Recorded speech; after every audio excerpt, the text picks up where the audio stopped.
네, 우리는 오늘 사도행전 3장 1절부터 4장 4절까지의 말씀을 함께 묵상하려고 합니다. 오늘 말씀을 통해 오순절 마가의 다락방에서 임한 성령의 역사로 큰 그 부흥을 경험하며 이 땅에 출범한 교회가 다시 고난과 박해의 역사로 진입하는 것을 보게 됩니다. 오늘 이 사도행전 3장 1절부터 4장 4절은 세 단락으로 나누어서 개괄할 수 있는데요. 지난주에 상고했던 사도행전 2장과 같이 오늘 이 사도행전 3장, 전체적으로 이 3장이 거의 전개가 같은데요. 오늘 본문 역시 2장과 같이 예루살렘을 소동하게 하는 한 사건으로부터 이 말씀이 시작되고 있습니다. 자, 우리가 오늘 3장 1절부터 10절을 먼저 읽었습니다. 서론부에 해당하는데요. 우리는 여기서 한 안진뱅이를 만나게 됩니다. 이 안진뱅이는 성전으로 올라가는 문, 이 성전은 기본적으로 이 예루살렘이 산이었고요. 성전은 산의 정상 부분에 세워졌는데, 그래서 이 성전 자체가요 약간 이렇게 경사가 졌습니다. 그래서 뜰과 성전과 그리고 바깥 뜰이 이렇게 들어갈 때 항상 계단을 통해서 그리고 문을 통해서 이렇게 들어가는 그런 구조로 되어 있습니다. 그런데 그 성전이 굉장히 컸는데요. 성전으로 올라가는 문 가운데 아름다운 문의 이름이 미문이라, 옛날 성경에 보면 미문이라고 되어 있죠. 미문이라는 것은 세 번역에 보니까 아름다운 문이다 이렇게 되어 있어요. 아름다운 문입니다. 그 문 이름이 아름다운 문이었어요. 여러 문이 있었죠. 우리 건물도 별로 크지 않지만 성전은 이거보다 더 컸습니다. 그런데 우리 건물도 이렇게 들어올 때 보면은 동쪽 문, 서쪽 문, 뭐 이렇게 북쪽 문 이렇게 있죠. 이 당시 예루살렘 성전도 성전 뜰로 올라가기 위해서는 바깥뜰에서부터 통로를 지나와야 됐는데 그 넓이가 넓었어요. 높이는 이거보다 낮았지만 넓이가 이렇게 쭉, 옛날 건물들은 땅이 그렇게 뭐 비싸지 않으니까 건물을 넓게 짓지 않습니까? 그래서 이 넓은 건물에 여러 가지 문이 있었는데요. 그 문 가운데 하나의 출입문의 이름이 미문이었습니다. 아름다운 문이었어요. 자, 우리는 누가복음을 앞에서 상고할 때 이 헤롯 성전이 얼마나 공을 들여 건축했는지 잠깐 말씀을 나눈 적이 있죠. 건축 기간만 80년이 걸렸습니다. 그래서 헤롯은 이 건물이 올라가는 것을 보지 못하고 죽었고요. 사실 이 예루살렘 성전은 완공되고 6년 있다가 완전히 회파돼요. 80년 동안 지어졌는데 딱 6년 있고 완전히 돌 위에 돌 하나도 남지 않고 전부 다 무너지게 되는 비운의 건물입니다. 그런데 이 성전이 이렇게 건축될 이 당시만 해도요, 한참 이 성전이 지금 준공되고 있는 이 사도행전 이 본문에서도 성전이 이제 막 올라가고 있었고, 그래서 성전이 올라가고 있었다는 것은 이 성전이 새로움으로 가득 찬 건물이죠. 새 건물이에요. 성전 문 앞에 놓인 대리석 하나의 크기가, 이렇게 성전을 덮기 위해서 대리석을 썼는데요. 이 대리석 하나의 크기가 가장 큰 것은 대리석 하나의 크기가 12m를 넘었다고 하니까 우리는 이 성전의 화려함에 대해서 쉽게 상상할 수 있습니다. 예루살렘 성전은 이스라엘 전체에 단 하나밖에 없는 건물, 이렇게 건물을 못 짓습니다. 이 예루살렘 성전은 그 당시 모든 건축 기술이 다 동원되었고요, 자원이 다 투입되어가지고 지은 이스라엘 전체에 하나밖에 없는 가장 높고 크고 가장 아름다운 건물이었습니다. 그런데 여기 그 성전 뜰로 들어가는 여러 출입구 가운데 아름다운 문이라 불리는 문이 있는 것입니다. 여러분, 이 성전 자체가 아름다운 성전이에요. 이 성전 자체가 사람들이 보면 입을 떡 벌릴 만큼, 그래서 예수님 당시에도 제자들이 예수님에게 이 성전이 아름다운 것이십시오 이렇게 찬탄하지 않았습니까? 그 아름다운 성전 가운데서 미문, 아름다운 문이 있었다는 것입니다. 유대의 역사가 요세푸스는 본문에 기록된 이 아름다운 문에 대해서 그 높이가 23m에 이르며 청동으로 주조되어 정교한 무늬를 새겨 넣었는데 금과 은으로 장식한 문보다 더 아름다웠다 이렇게 썼어요. 그러니까 이 문이 굉장히 아름다운 문이었어요. 말 그대로 아름다운 문이었어요. 사람들의 이목이 집중될 만하고 여러 사람이 예루살렘 성전으로 올라갈 때 이 문으로 들어갔다 나왔다 했습니다. 이 안진뱅이는 이 아름다운 문 앞에 앉아서 구걸을 했습니다. 제가 왜 이렇게 자세하게 설명하는지 아시겠죠?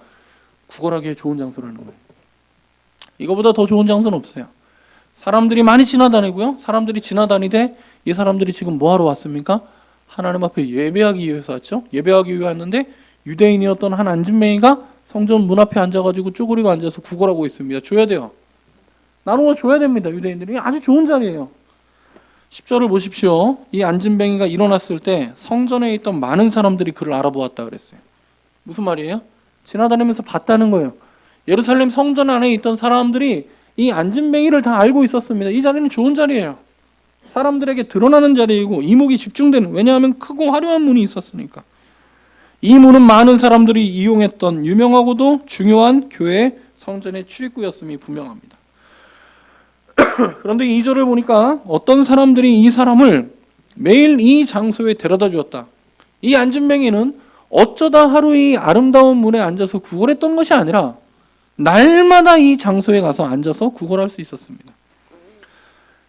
이 안진뱅이를 데려다 주는 사람들이 안진뱅이의 친구인지 가족이는지 아니면 적선된 돈을 함께 나누던 자들이었는지 사두개파의 사람, 그런 우리가 잘 모르겠지만 하여간 그는 거린이었지만 모든 거린들이 차지하고 싶은 자리에서 매일 구걸할 수 있는 나름대로의 특권과 성공을 누리고 있는 거지였습니다.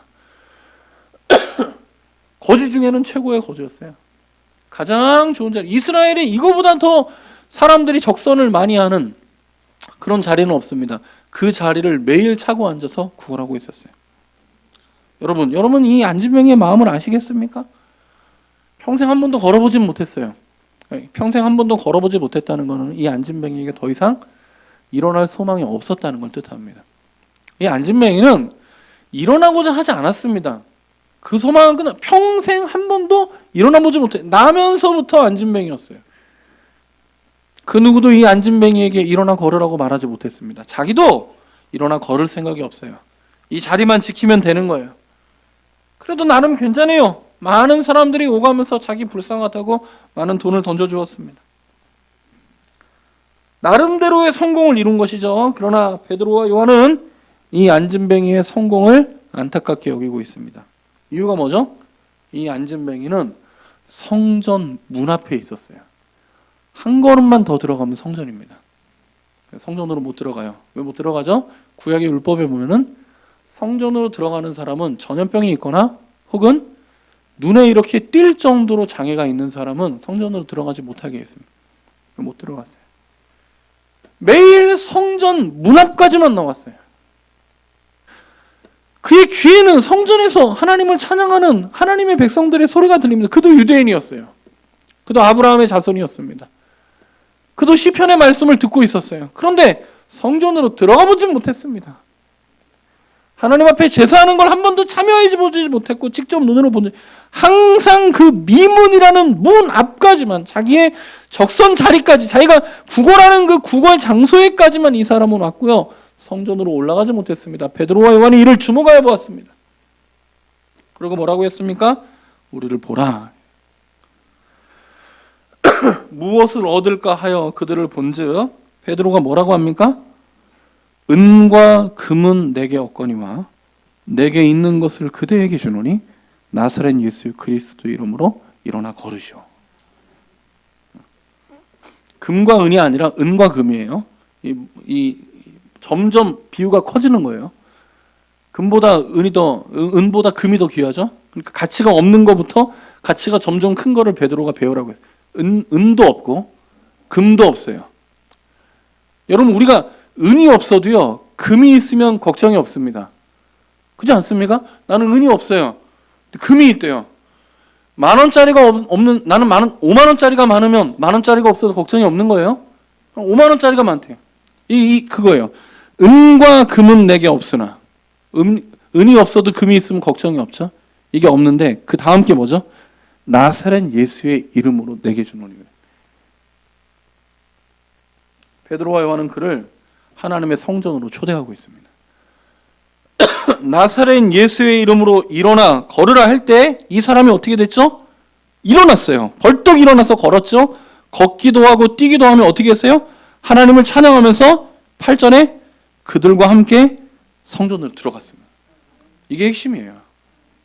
성전으로 들어갔어요. 이전까지는 성전 문 앞까지만 왔는데, 그리고 만족했는데, 은과 금은 내게 없거니와 내게 있는 것 곧 나사렛 예수의 이름으로 내게 말하노니 그대는 일어나 걸으시오. 이때 평생 그 앉은 자리에서 한 번도 일어나 보지 못했던 앉은뱅이가, 평생 단 한 번도 성전에 들어가지 못했던 그 앉은뱅이가 하나님의 백성이었지만 하나님의 백성일 수 없었던 이 사람이 일어나서 하나님을 찬양하면서 성전으로 들어갔습니다. 여러분, 오늘 이 사람의 찬양이 진짜 찬양입니다. 이 사람은 예루살렘에 있는 사람들이 지금 하나님을 찬양하고 있는데, 이 사람의 찬양이야말로 진짜 찬양을 가지고 들어가고 있습니다. 그러므로 지금 베드로와 요한은 비록 은과 금이 그들에게 없었지만 그것을 아쉬워하거나 한탄하고 있지 않습니다. 왜냐하면 그에게 있는 것 곧 예수 그리스도의 이름이 은과 금보다 비할 수 없이 귀하며 능력이 있다는 것을 이 베드로와 요한이 알았고 선포했습니다. 평생 육신의 장애로 인하여 유대인이었지만 성전에 들어가지 못했던 이 사람이 예수 그리스도의 이름으로 말미암아 이제 성전에 다른 사람들과 함께 들어간 것입니다. 그에게 은과 금을 줄 수 있는 사람은 많았지만 그를 성전으로 데리고 온 사람은 아무도 없었습니다. 오직 나사렛 예수의 이름은 이 사람을 성전으로 이끌어가고 있습니다. 오늘 본문은 우리에게도 이 예수 그리스도의 이름이 있는지 질문하고 있습니다. 여러분도 이렇게 말할 수 있나요? 은과 금은 내게 없지만, 이 안에 뭐가 있죠? 가로가 있죠.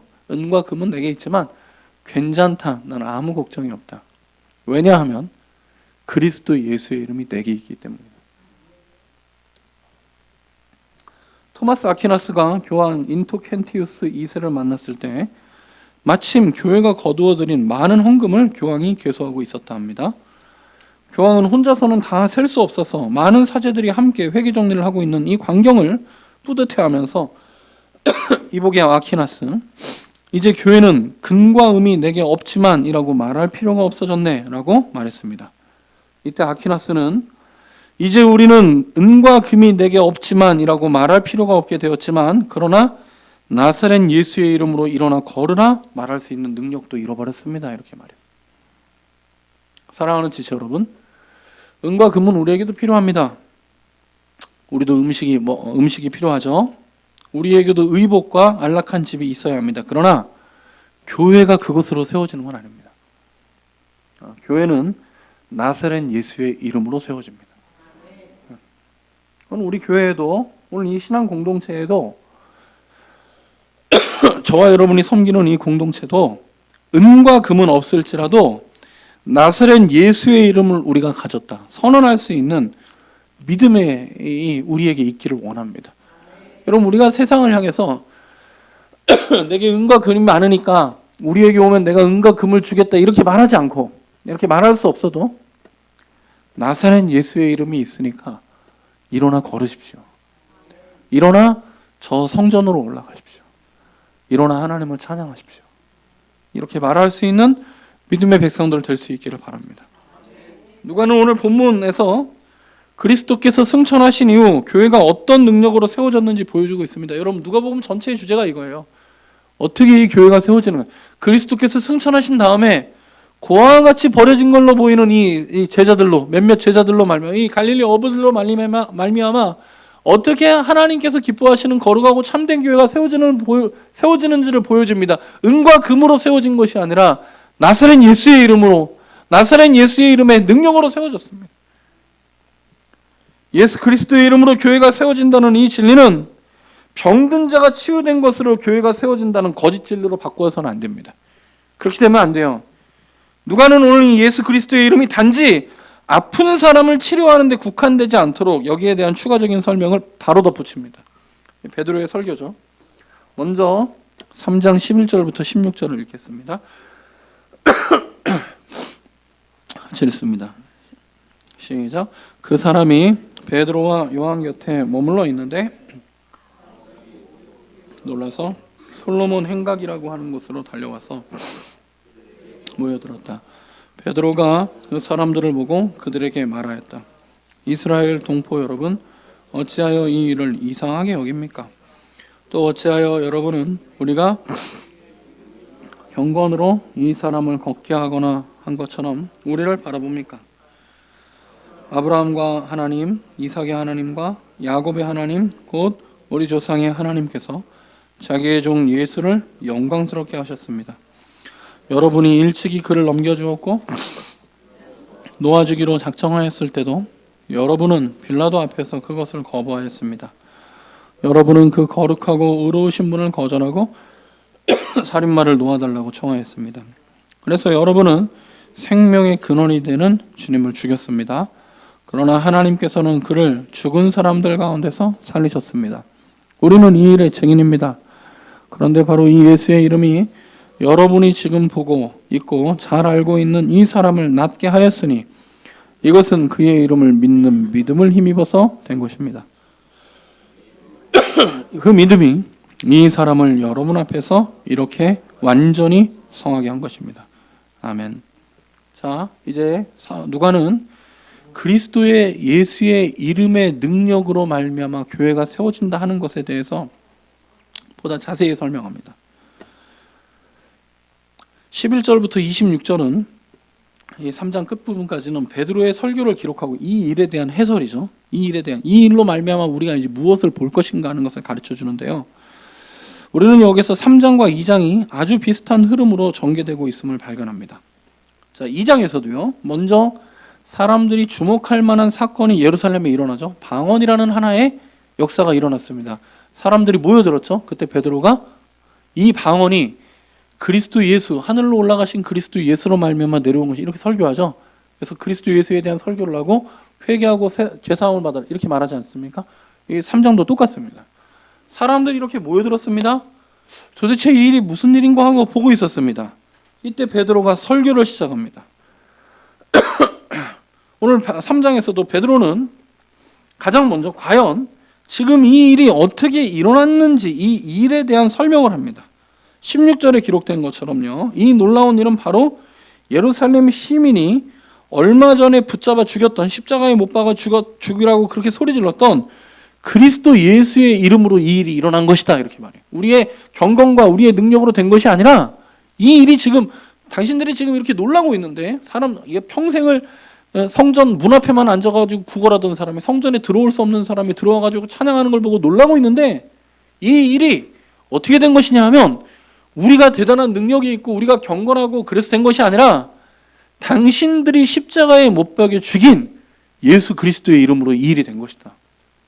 설명하고 있습니다. 15절은 이렇게 말하죠. 여러분은 생명의 근원이 되시는 예수님을 죽였습니다. 자, 이 사건이 무엇을 가르쳐 준다고요? 우리가 죽인 그 예수가 생명의 근원이었다는 걸 가르쳐 준다. 그러나 하나님께서는 또한 그를 죽은 자 가운데서 다시 살리셨대요. 역설의 역설이 계속 이어지고 있습니다. 당신들이 죽인 예수가 생명의 근원이었고 생명의 근원인 예수를 하나님께서 다시 죽은 가운데 살리셨고 그 예수 그리스도의 이름의 능력이 이 사람을 일으켰다. 이게 이 일에 대한 설명이에요. 오순절 마가의 다락방에서 사람들이 방언하며 나오니까 몇몇 사람들이 술 취해서 그런다 하죠. 그러니까 베드로가 술 취한 것이 아니다. 요엘 선지자가 기록된 것처럼 하나님께서 마지막 시대에 자기의 남종과 여종에게 하나님의 성령을 부어주신다고 했는데 그와 같은 일이 이제 하늘로 올라가신 예수 그리스도, 여러분들이 죽인 그 예수 그리스도로 말미암아 이제 이 예수 그리스도의 복음이 만방에 전해지게 된 것이다 그랬잖아요. 똑같아요. 안진뱅이가 일어났을 때 사람들은 도대체 이가 어떻게 일어났는가 이렇게 궁금해했는데 예수님, 이 베드로는 여러분들이 십자가에 못 박여 죽인 그 예수의 이름으로 이 일이 일어났다. 베드로는 지금 사람들에게 베드로와 요한이 예수의 이름으로 이 사람을 일으킨 것을 놀라지 말라고 하고 있습니다. 진짜 놀라운 건 뭐죠? 유대인들이 생명의 근원 대신 예수를 십자가에 못 박혀 죽인 게 놀라운 거예요. 지금 이 말씀을 듣고 있는 예루살렘 사람들은 그저 그런 죄를 지은 것이 아니라 경악할 만한 죄를 지었다는 것입니다. 우리가 이 사람을 이렇게 일으킨 것이 놀랐습니까? 예수님은 생명의 근원입니다. 놀라운 것은 이 생명의 근원인 예수님을 여러분이 십자가에 못 박여 죽인 것입니다. 빌라도가 놓아주려고 했는데 여러분들이 죽이라고 소리치지 않았습니까? 그분이, 여러분들이 그렇게 십자가에 못 박여 죽이라고 외쳤던 그분이 이 사람을 일으킨 것입니다. 그럼 어떻게 해야 됩니까? 생명의 근원이신 예수를 십자가에 못 박혀 죽였는데 17절부터 19절까지 이렇게 말하죠. 17절부터 19절 시작. 그런데 동포 여러분, 여러분의 지도자들과 마찬가지로 그렇게 행동했다는 것을 나는 알고 있습니다. 하나님께서는 모든 예언자들의 입을 빌려서 그리스도가 고난을 받아야 한다고 미리 선포하신 것을 이와 같이 이루셨습니다. 여러분은 회개하고 돌아와서 죄 씻음을 받으십시오. 여기까지요. 자, 앞에 2장과 똑같은 메시지가 지금 이어지고 있죠. 어떻게 합니까? 생명의 근원이신 예수를, 이 사람을 40년 동안 억누르고 있던 이 질병에서 일으키시고 그를 예루살렘 성전으로 이끄신 이 예수를 십자가에 못 박아 죽였는데 어떻게 합니까? 하나님의 아들을 죽였는데요. 어떻게 합니까? 그러므로 여러분은 회개하고 돌아와서 죄 쓰심을 받으십시오. 회개하라는 거예요. 17절에 이렇게 말하죠. 여러분들은 죄를 범했지만 하나님께서 여러분의 무지함을 긍휼히 여기고 계십니다. 또한 18절에 말하는 것처럼 예수님께서는 비록 이들의 손에 의해 십자가에 죽으셨지만 이 십자가는 또한 하나님께서 우리를 위해 예비하시고 세우신 구원의 길입니다. 이들이 예수님을 십자가에 못 박았지만 이 십자가는 하나님께서 우리를 앞에 놓으신 생명의 길입니다. 예수 그리스도께서는 모든 불의와 조롱과 고통 가운데서도 끝까지 하나님 앞에 순종하셨습니다. 우리가 우리의 불의를 위하여 우리가 그 십자가를 조롱하고 우리가 예수님의 마음을 아프고 우리가 예수님을 때렸지만 이 예수님의 이 십자가의 고통은 끝까지 하나님 앞에 순종한 길입니다. 그래서 하나님께서 약속하신 그 하늘 나라가 임하게 하는 하나님의 영으로 감화되어 살아가는 하나님의 자녀, 하나님의 백성들이 이 땅에 다시 태어나는 생명의 능력의 자리를 예수님께서 십자가로 이루셨습니다. 그러므로 어떻게 해야 됩니까? 회개하고 죄 씻음을 받아야 합니다. 사랑하는 지체 여러분, 오늘 이 말씀을 잘 읽어보십시오. 과연 이 베드로의 설교가 단순히 2000년 전 오순절 무렵 예루살렘을 방문한 유대인들에게만 해당되는 것일까요? 그렇지 않습니다. 오늘 우리 가운데 어떤 이들은 이렇게 말하겠죠? 여기 우리 교회에는 40년 동안 장애를 가졌다가 일어난 사람이 없지 않습니까? 이렇게 말할 것입니다. 네, 우리에게는 그와 같은 사람이 없습니다. 어떤 이들은 우리는 예루살렘 사람들처럼 예수님을 십자가에 못 박아 소리 지른 적도 없다고 말할 것입니다. 그건 물론입니다. 우리는 그런 적이 없습니다. 그러나 이 말씀은 회개하고 죄 씻음을 받으라는 이 예루살렘 사람들에게 선포되었던 이 베드로의 메시지는 우리에게도 그대로 울립니다. 왜 그렇습니까? 우리에게도 수백만 년 인류의 역사 가운데 단 한 번도 밝은 빛 가운데 나오지 못했던 이 안진뱅이는 40년 동안 하나님 앞에 나오지 못했지만 수천 년, 수만 년, 수백만 년 인류의 역사 가운데 단 한 번도 하나님 앞에 이 인류의 역사 가운데 드러나지 못했던 이 교회가 이제 그리스도 예수의 십자가의 복음으로 온 세상 곳곳에 세워지며 하나님의 이름을 찬양하고 높이고 하나님의 말씀으로 감화를 받아 이 어두운 세상 가운데 하늘의 거룩한 빛을 증거하고 나타내는 교회의 역사가 우리에게 있습니다. 우리에게는 한 사람이 아니라 수천 년 역사와 진리의 말씀이 있습니다. 또한 우리에게는 예수 그리스도를 십자가에 못 박았던 사람들이 가지고 있었던 것과 똑같은 죄의 본성이 있습니다. 우리는 오늘도 TV와 인터넷을 통하여 온 세상 사람들이 세상 곳곳에 높이 쌓아 올리는 바벨탑을 보고 있으며 우리 역시 항상 이 일에 함께 참여하고 있음을 봅니다. 여러분, 우리나라가 얼마 전에 이 미국 영화제에서 큰 상을 받았죠? 여러분은 좋습니까? 저는 마음이 슬픕니다.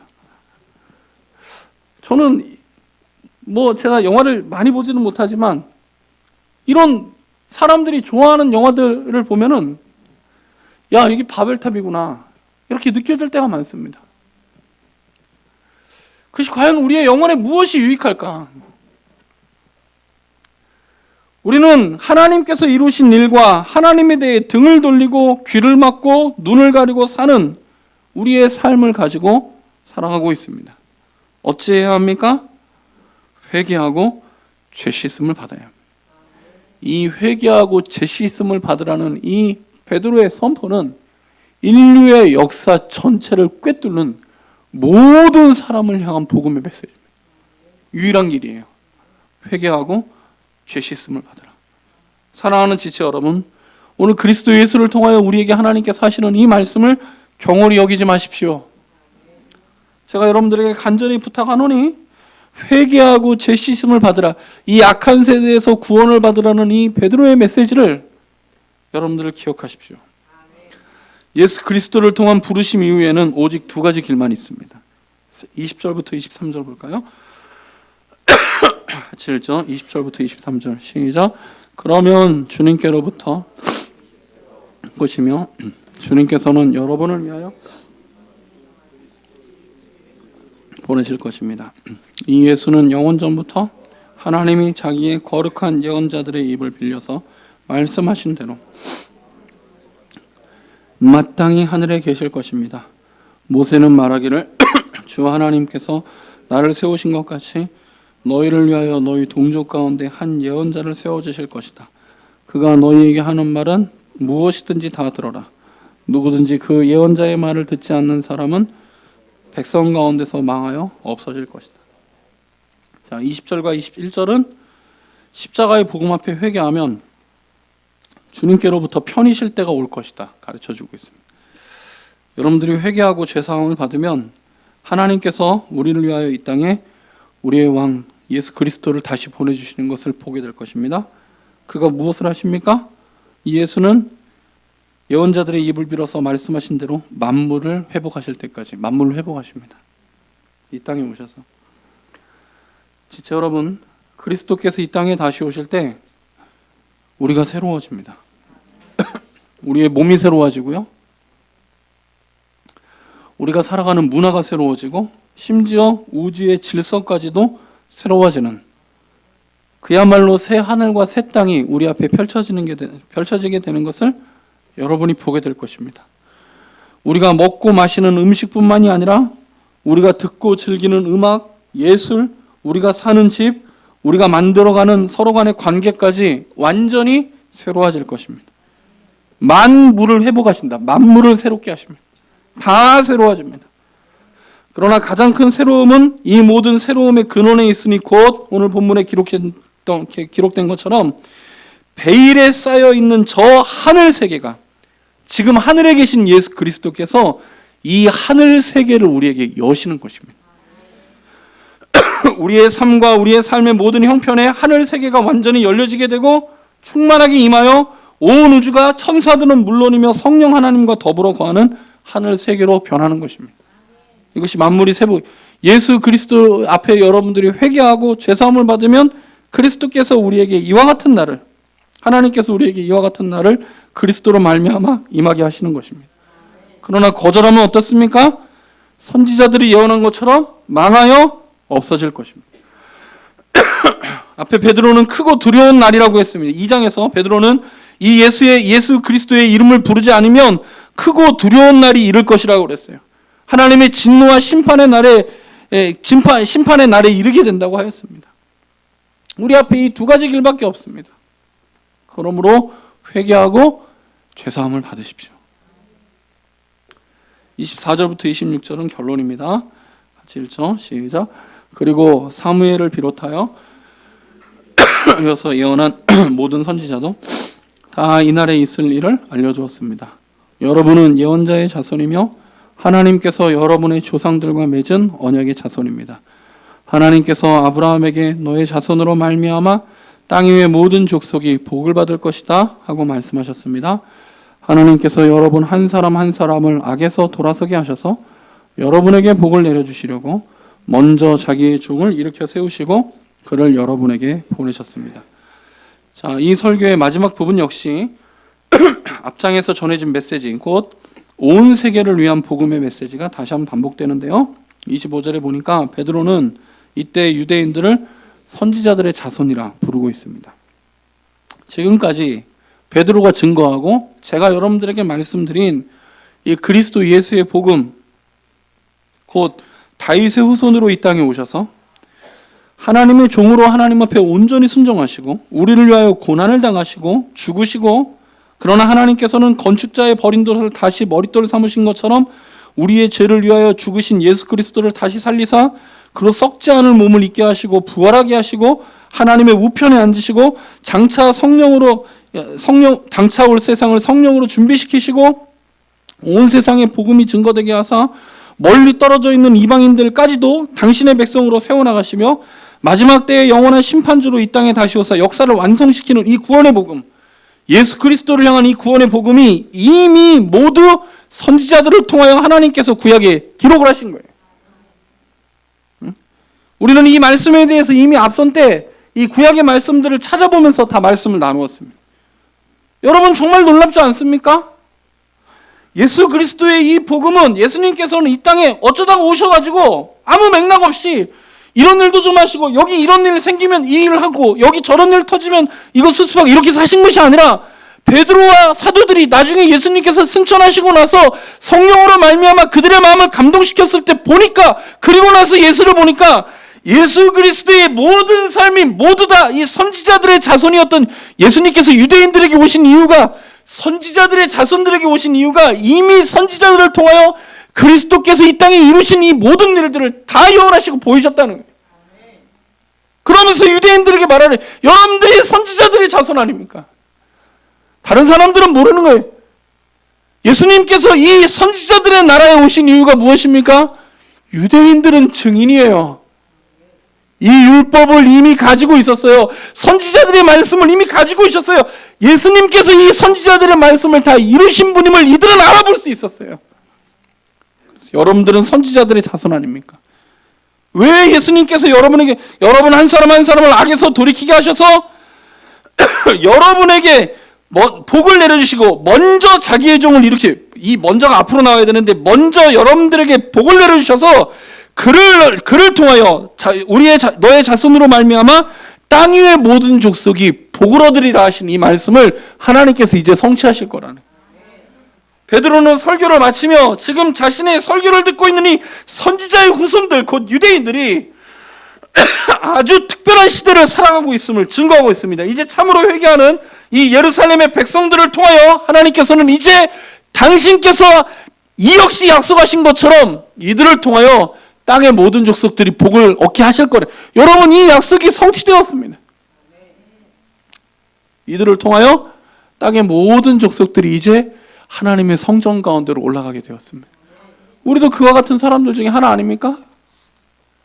하나님께서 이미 아브라함에게 약속하셨어요. 너로 말미암아, 너의 자손으로 말미암아 땅의 모든 족속이 복을 얻을 것이라.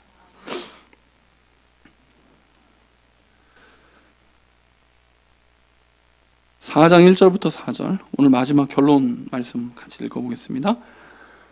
자, 이와 같이 베드로가 사역을 했을 때, 이렇게 설교하고 이 예루살렘에서 안진뱅이가 일어났을 때 어떤 일이 일어났습니까? 4장 1절부터 4절 같이 읽죠. 시작. 베드로와 요한이 아직도 사람들에게 말하고 있는데 제사장들과 성전 경비대장과 사두개파 사람들이 몰려왔다. 그들은 사도들이 백성을 가르치는 것과 예수의 부활을 내세워 죽은 사람들의 부활을 선전하고 있는 것에 사도들을 붙잡았으나 날이 이미 저물었으므로 가두어두었다. 그런데 사도들의 말을 들은 사람들 가운데서 믿는 사람이 많으니 남자 어른의 수가 약 5,000명이나 되었다. 자, 마지막 4절에 보면은 이때에도 베드로가 이렇게 예루살렘에서 설교했을 때 5,000명이나 되는 제자들이 더하죠. 앞에 2장에서도 똑같은 일이 있죠. 오순절 마가의 다락방에서 방언을 받고 사람들이 모여들었을 때 베드로가 이와 지금 우리가 나눈 이 설교와 동일한 설교를 했을 때 3,000명이 회개했죠. 이제 5,000명이 회개했습니다. 근데 다른 게 하나 있죠. 모든 것이 다 같은데 하나가 다릅니다. 뭐가 다르죠? 사도들이 붙잡혔습니다. 앞에 2장에서는요 다 좋게 끝나고 마지막 화기애애하게 마감이 됩니다. 사람들이 두려운 마음으로 사도들이 행하는 놀라운 일과 표징을 보고 믿는 사람들이 모든 것을 함께 나누고 한 마음으로 모여 성전에 모이고 집집마다 빵을 떼며 하나님의 백성들이 모든 사람들에게 호감을 사고 구원받는 사람을 날마다 더, 이렇게 끝나죠. 2장이. 근데 오늘 이 3장에 4장, 우리가 읽은 이 본문은 4장에 기록되었지만 이게 3장의 결론이거든요. 어떻게 끝납니까? 이 베드로와 요한이 그리고 사도들이 제사장들과 성전의 경비대장들과 사두개파 사람들이 몰려와서 이들을 붙잡았습니다. 사도를 붙잡았어요. 성령과 복음 사역의 중심에 있었던 사도들은 놀라운 역사 이후 성전의 제사장들의 무리에 의해 체포되고 말았습니다. 자, 이와 같이 우리는 오늘 본문에서 오순절 마가의 다락방에서 시작된 성령의 역사와 부흥으로 세워진 교회에 이제 고난과 박해의 세월이 시작되는 것을 확인할 수 있습니다. 자, 여러분이 이 본문 전체의 말씀에서 지금 누가가 무엇을 강조하시는지 아시겠습니까? 누가는 우리가 보기에 너무나 다른 이 두 결과, 곧 2장의 결과와 3장의 결과가 서로 통일성 있게 맞물려 있다는 것을 보여주고 있어요. 이런 본문들을 우리가 보면 누가가 바울의 동역자여 제자였다는 사실을 다시 한번 기억하게 합니다. 그 스승의 그 제자죠. 바울 역시 종종 살든지 죽든지라는 말을 자주 했습니다. 사는 것과 죽는 것은 가장 강력한 삶의 대조인데요. 그러나 하나님의 은혜의 복음을 증거하는 바울에게는 사는 것과 죽는 것이 큰 차이가 없었다는 거죠. 이것도 마찬가지예요. 이 본문도 마찬가지예요. 우리가 볼 때는 결과가 다르죠. 한 본문에서는 사람들이 칭찬하고 있고 그들을 높이고 있고 섬기고 있는데 한 본문에서는 잡혔습니다. 그러나 하나님의 성령이 부어짐으로 교회 안에 강력한 하늘의 능력이 임하게 되면서 수많은 사람들이 새로운 신앙의 공동체를 칭찬하고 이 공동체의 문을 두드렸지만 사도들은 표면적으로 일어나는 이 사건에, 이 일에 그다지 많은 관심을 두지 않았습니다. 왜냐하면 이 일들은 다 지나가는 것들이 변화돼요. 이런 일들은. 여러분, 우리가 신실한 마음으로 하나님 앞에 충성되게 사역했을 때 모든 결과가 항상 동일한 게 아닙니다. 사람들마다 다르고 우리의 인생의 시점들마다 다릅니다. 하나님의 섭리에 따라 이런 것들은 하나님께서 하나님 앞에 맡겨드려야 합니다. 만일 우리가 성령으로 말미암아 생긴 변화 자체에 소망을 둔다면, 예를 들면은 사람들이 안전뱅이가 일어나는 사건, 사람들이 서로의 그 재산을 나누는 거, 수많은 사람들이 교회에 3,000명, 5,000명씩 들어. 여러분, 이 변화 자체에 소망을 두면은 감옥에 갇히게 되면 낙심하는 거예요. 우리는 많은 사람들이 주님 앞에 돌아오기를 바라고 있지만 복음 전파의 최종 목표와 최초 동기는 거기에 있지 않습니다. 우리의 처음과 마지막은 항상 이 사역을 우리에게 맡겨주신 살아계신 하나님에게 고정되어 있어야 돼요. 변치 않는 것은 하나님 한 분뿐입니다. 오늘 이 말씀을 통하여 과연 무엇이 교회를 세워나가고 있는지를 기억해야 합니다. 사랑하는 지체 여러분, 은과 금은 우리에게 있을 때도 있고 없을 때도 있습니다. 그러나 하나님의 백성들의 능력은 은과 금에 있는 것이 아닙니다. 온 힘을 다해 하나님을 바라보고 하나님께서 역사 전체를 통하여 증언하시는 예수 그리스도의 이름을 믿고 증언하는데 우리의 힘과 사명과 능력이 있습니다. 이것이 본질이에요. 여기서 이탈해 나가면 안 됩니다. 교회는 은과 금으로 세워지지 않았고요. 그리스도 예수의 이름의 능력으로 세워졌습니다. 그리고 지금도 그리스도 예수의 이름으로 세워지고 있고 앞으로도 영원히 주님께서 이 땅에 다시 오실 때까지 예수 그리스도의 이름으로 교회가 세워질 것입니다. 그러므로 저는 우리에게도 이와 같은 확신과 능력이 있기를 원합니다. 우리에게도 이 초대교회에 있었던 확신과 담대함과 회개와 하나님 나라의 완성의 날에 대한 사모함이 있어야 합니다. 우리들이 예수 그리스도를 선명하게 바라봐야 합니다. 그리스도 예수께서 우리를 위하여 이루신 일, 우리를 위하여 이루고 계신 일, 장차 우리를 위하여 이루실 이 예수 그리스도를 흔들림이 없이 굳건하게 바라볼 수 있어야 합니다. 만일 그러하다면, 여러분과 제가 그러하다면 우리 하나님께서 평생을 안진뱅이로 살았던 그 지체를 다시 일으켜서라도, 일어날 수 없는 일을 하나님께서 일으켜서라도 그 어떤 조롱이나 핍박이 우리를 덮여오든지 간에 우리에게 이 확신과 능력과 사명이 있다면 하나님께서는 우리를 통하여 하나님께서 기뻐하시는 거룩하고 참된 교회를 오늘 이 시대에도 세워나갈 줄 믿습니다. 우리 교회에도 이와 같은 은혜가 있기를 원합니다. 네, 우리 성경 암송하겠습니다.